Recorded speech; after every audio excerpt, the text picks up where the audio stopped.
આ શું કરે છે મમ્મી? જો માર્કેટમાંથી ડ્રેગન ફ્રૂટ લાવી હતી તે ધોઈને કોરું કર્યું છે તે ભૂખ લાગી છે તો કીધું હાલો બધા ડ્રેગન ફ્રૂટ ખાવા. હા, તો ગુલાબી કલરનો સરસ મજાનો નીકળ્યું છે. હા, આમાં સફેદ આવે ને ગુલાબી આવે, આ આપણે ગુલાબી નીકળ્યું.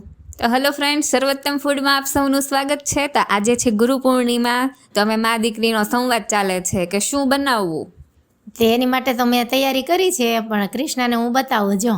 હા, ત્યાં તો મને સરપ્રાઈઝ મળી ગઈ. મને તો ખબર જ નહોતી કે શું બનવાનું છે. મમ્મીએ અગાઉથી તૈયારી કરી રાખેલી.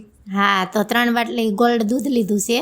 અને આ ચોખા જો એણે પલાળી રાખેલા હતા 20 મિનિટ અગાઉ, પાણીમાં 2-3 વાર ધોઈને પછી આ બાસમતી ચોખા પલળી ગયા છે. તો આવી રીતના મેં હાથમાં લઈને ચેક કર્યા તો ચોખો તૂટી ગયો, એટલે પરફેક્ટ રીતના પલળી ગયા છે. હા, અગાઉ પલાળીએ ને તો દૂધમાં બફાતા છે ને વાર ન લાગે. હા, ઓછો ગેસ બળે. અને હવે જો દૂધ ઉકળી ગયું છે, 3 બાટલી લીધું હતું ને દૂધ. હા, તો હવે આમાં ચોખા એડ કરી દઈએ અને ધીમા ગેસે ચોખાને આમાં બફાવા દઈશું. આનાથી ટેસ્ટ પણ સરસ આવશે. હા, ને દૂધ થોડું બળવા દેવાનું, અડધી બાટલી જેટલું, એટલે ઘટ થઈ જાય. હા, તો આ ગુરુ પૂર્ણિમાના દિવસે કોને કોને કયા ગુરુ છે એ મને કમેન્ટમાં લખીને કમેન્ટ કરો. હા, અને કંઈક નવી મીઠાઈ આપણે ગુરુ પૂર્ણિમામાં બનાવીએ બધા. હા, ગુરુ વગર તો જીવન નકામું જ છે ને. હા, હવે સ્વાદ પ્રમાણે ખાંડ લીધી છે.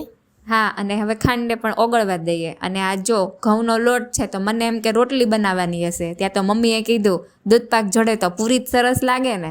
હા, તો એની તૈયારી કરી લઈએ આપણે. તો એમાં નાખ્યું છે ભાઈ હળદર, ધાણા જીરું, લાલ મરચું, સ્વાદ પ્રમાણે મીઠું, ચપટી એવી હિંગ, 2 પાવડા તેલનું મોણ દઈ દીધું છે. હા, તો હવે મોણ આપી દેવાનું. અને આ જો ચોખો છે એ પણ હવે બફાવા આવ્યો છે. અને જો ઉપર આવી જાય ચોખા બફાય ને એટલે દૂધમાંથી. હા, સરસ મજાના ચોખા બફાય એટલે લાંબા થઈ ગયા બાસમતી ચોખા.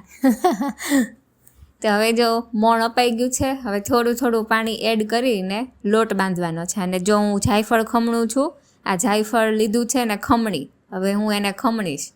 હા, જાયફળ ખમણતાની સાથે જ આખું રસોડું મહેકી ઉઠ્યું. એની સુગંધ જેવી આવે. અને મેં કીધું થોડી એલચી નાખ, પણ કે આજે તો જાયફળમાં જ દૂધપાક ખાવો છે. જાયફળનો ટેસ્ટ કંઈક અલગ જ આવે ને સ્વાસ્થ્ય માટે પણ ખૂબ જ સારું. તો જો આ રીતનું જાયફળ નીકળ્યું છે. હવે આપણો પાવડર છે એ બનીને તૈયાર થઈ ગયો છે. હવે દૂધપાક પણ બની ગયો છે. તો સૌથી છેલ્લે આપણે જાયફળનો પાવડર એડ કરવાનો. હા, અમારે દૂધમાં છે ને ચોખા વધારે બધાને ભાવે, એટલે મેં થોડા આમાં વધારે નાખ્યા છે. હા, બહુ જ ફાઇન લાગે. આમાં નકર ચોખા વીણે ક્યાં ગયા, આમાં ચોખા તો દેખાતા નથી. હા, તો બનીને રેડી છે. તો હું તમને બતાવું, જો ચોખા કેવા બફાઈ ગયા છે, એકદમ રાળ રાળ થઈ ગયા છે. હા, કમ્પ્લીટ કુક થઈ ગયા છે. હવે ગેસ બંધ કરી દઈએ અને જલ્દીથી ઠરી જાય એના માટે તપેલામાં લઈ લઈએ. હા, ને હવે ઠંડો કરીએ. કુલ સમય આની અંદર આપણે અડધો કલાક લાગે બનતા. ઓહો, ખાલી અડધો કલાક? હા, તો હવે જો આપણે ભાઈ તૈયાર થઈ ગયા છીએ. પાટલી અને વેલણમાં મેં તેલ લગાવી દીધું છે એટલે લોટ ચોંટે નહીં. અને પૂરી વણી લીધી છે. હા, હવે જાડી નહીં ને પતલી નહીં ને એવી આપણે પૂરી રાખવાની છે.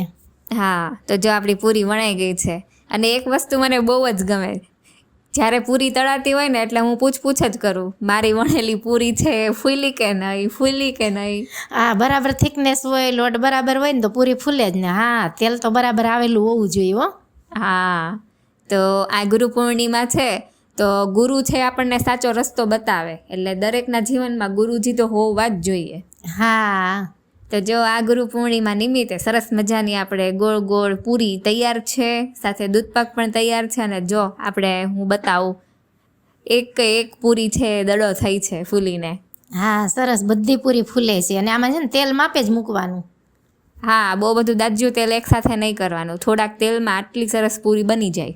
હા, અને મોટી સાઈઝ થોડી છે એટલે 1-2 પૂરી તળાઈતી જાય. હા, અને હું વણતી જાઉં. હા, તો ડીશે પણ રેડી છે. જો ખમણ લાયા, પાતરા, પૂરી ને દૂધપાક. તો આવી જાઓ જમવા. અને વિડીયો ગમ્યો હોય તો લાઈક, શેર અને સબસ્ક્રાઈબ કરો.